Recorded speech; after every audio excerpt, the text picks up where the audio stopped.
What's up, everyone? Welcome back to another review, and this time we're taking a look at Punisher from 1989, directed by Mark Goldblatt, starring Dolph Lundgren and Louis Gossett Jr. Okay, let's waste no time. Let's get right into it. So, I've always known of the 1989 Punisher movie. I just never got around to seeing it. Now that I've finally seen it, I can give my honest review, my honest thoughts on it. uh, I'm going to do my best to make this review as short as I possibly can because at the end of the day, I don't really have a whole lot to say about the 1989 version of The Punisher. All I can say is that as a Punisher adaptation, it's really not all that great, but as a B-80s movie, it's fine for what it is. This movie is a generic action movie with the Punisher name slapped onto it. As an 80s movie, as an 80s action film, it's fine for what it is. You got all the gun violence, you got the knife violence, you got the torture scenes and stuff like that. You have a story that's very thin, and you have, and as typical with most movies of the time, you have those one or two scenes where the movie thinks it's being where it thinks it's more introspective than it really is when it's really not. And yeah, that's pretty much the Punisher 89 in a nutshell. It's just a paint by numbers 80s. Okay, so with that being said, let's get this underway. So let's start with the positives first. Most of the cast in this movie is fairly good. The standout really is Louis Gossett Jr. as his character called Jake, who is the friend slash former partner of Frank Castle. His whole subplot is that he's doing an investigation and that's to prove that Frank and the Punisher are one and the same. I think I like the character of Jake. I like Louis Gossett Jr. in the role as Jake. I think he's the best part of the movie. His subplot's actually the best part of the movie. But the problem is that his subplot gets very little screen time, which is a shame, because I think if this movie was better written and in the hands of, let's say, a more capable director that is good at balancing out its story and action, then yeah, the subplot with Jake would have been more at the forefront and not so much in the background, to the point where there are moments where you forget that he's in the movie, which is a shame, because Louis Gossett Jr., he really brings a sense of gravitas to this film, and a sense of realism in a way, in a sense of grounded realism in a way, in a lot of areas. So yeah, I think Louis Gossett Jr. puts in a good performance, but is really underutilized. And honestly, truthfully, the best scene he has is the scene where he and Frank finally have their confrontation, but it comes way too late in the movie. Like, that confrontation doesn't come until like the last 20 minutes of the movie, which is a shame, because that scene should have been in the middle of the movie, setting up the third act, not the start of the third act. Yeah, this movie has a lot of problems in terms of its pacing and in terms of how it extends its action sequences to the point where the story becomes more or less irrelevant and really just patchwork. Other performances in this movie, you have the character of Franco, who is played by Johan Krabi. He plays a generic mafia guy whose son gets kidnapped by the Yakuza, and now he must team up with Castle to get his son back. I like the whole idea of Frank being forced to team up with the man that killed his family. I'm not really all that crazy about how they pay it off at the end. So pretty much after Franco and Castle wipe out the Yakuza and kill and after Frank kills Lady Tanaka, who was more or less the lead villain of the piece, Franco then turns on Frank, and they have a fight in which ends in Frank killing Frank, and ends with Castle killing Franco. I would have done this much differently. I would have played more off the fact of Frank being forced to team with Franco, and I actually would have had the ending of Franco being more conflicted, Like, he just teamed up with a man who basically wiped out a lot of crime families and helped him save his son. I would have had Franco be much more conflicted as to what he does next. Like, he just had his son saved, but he's more obsessed with the power, with retaining his power, as opposed to being more of a father. Like, I would have had this whole thing, kind of change Franco in a way. Like his son was in danger. It got that. I also would have had more conflict with Castle. Like, Castle just teamed up with the man that killed his family, but now the man that killed his family wants to turn over a new leaf after seeing that he nearly lost his son. Now, how can that affect Castle? Like, does Castle continue his quest for revenge on Franco, who wants to give up that life, or does Castle maintain his code? Like, that's an idea that I would have explored in this movie, which it doesn't touch. I mean, if I do that, then this becomes more of a thinking man's movie and not a typical generic movie that thinks it's smart when it's really not.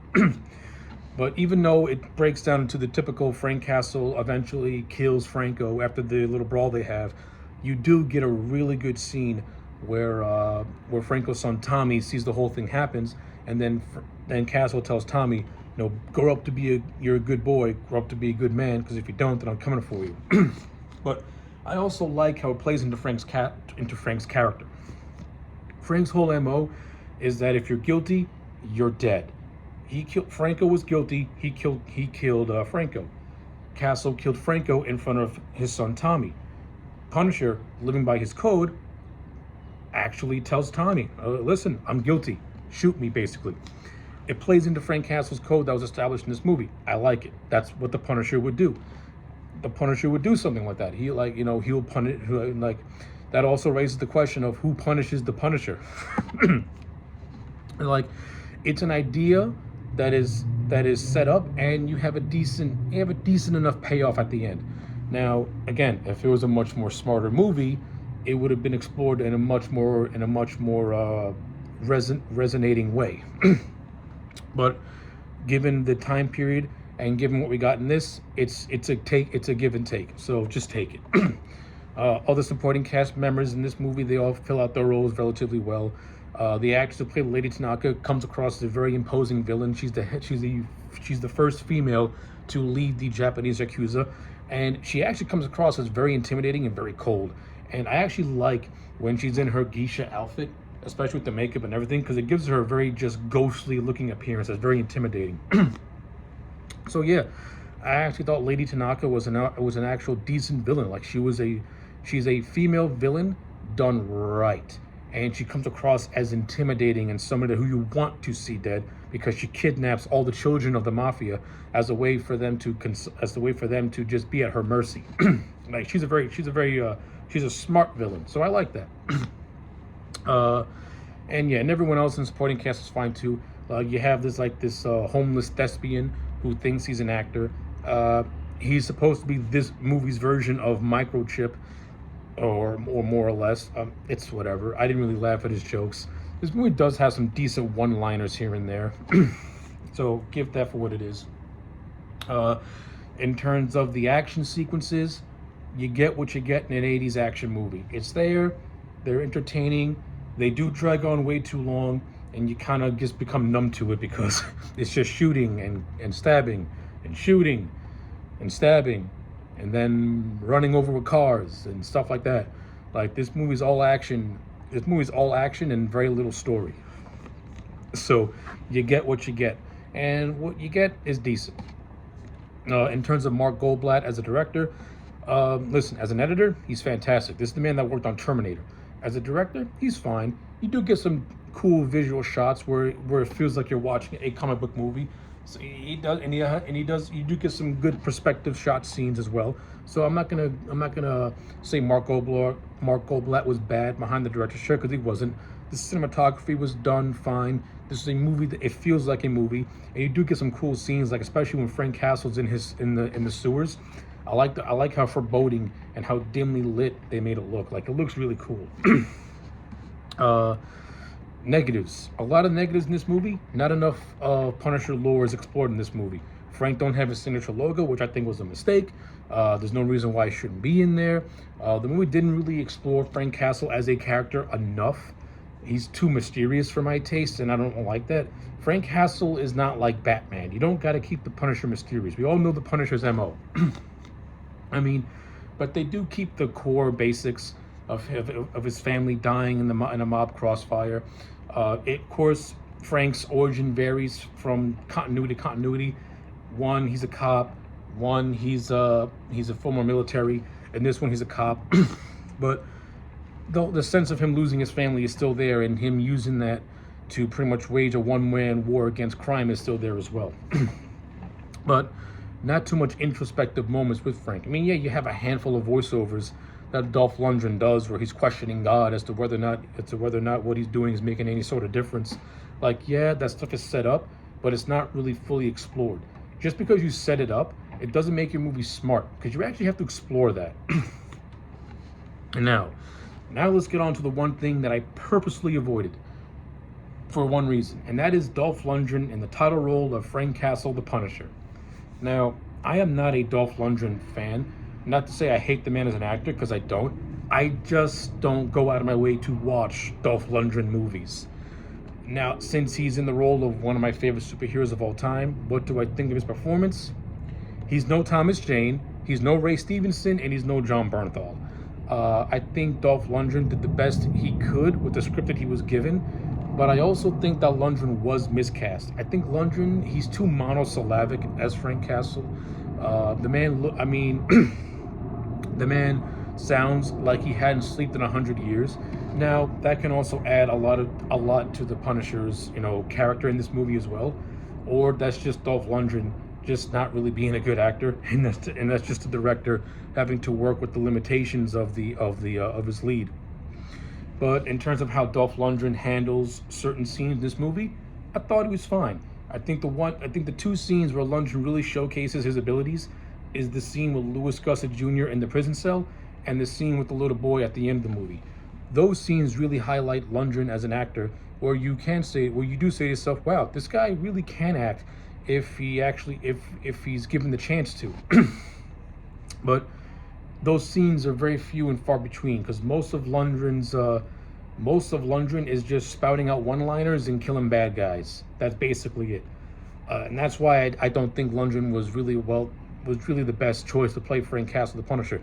Truthfully speaking, if this movie, let's say this movie was directed by someone like a John McTiernan, I could see Bruce Willis playing Frank Castle, the Punisher, because I think Bruce Willis, not only is Bruce Willis a better actor, but Bruce Willis could also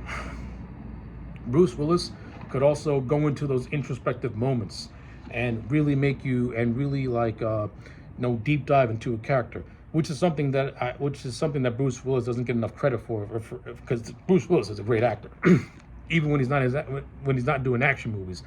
I think people really underrate Bruce Willis at the time. But yeah, in terms of the big stars of the 80s, I think Bruce Willis would have been a much better choice if he had a bigger budget and a much more seasoned director doing this thing. But for what we got, hey, listen, I didn't hate this movie. It was entertaining in a lot of areas, and it's just there, which is why I'm overall going to give The Punisher 1989 a solid 5 out of 10.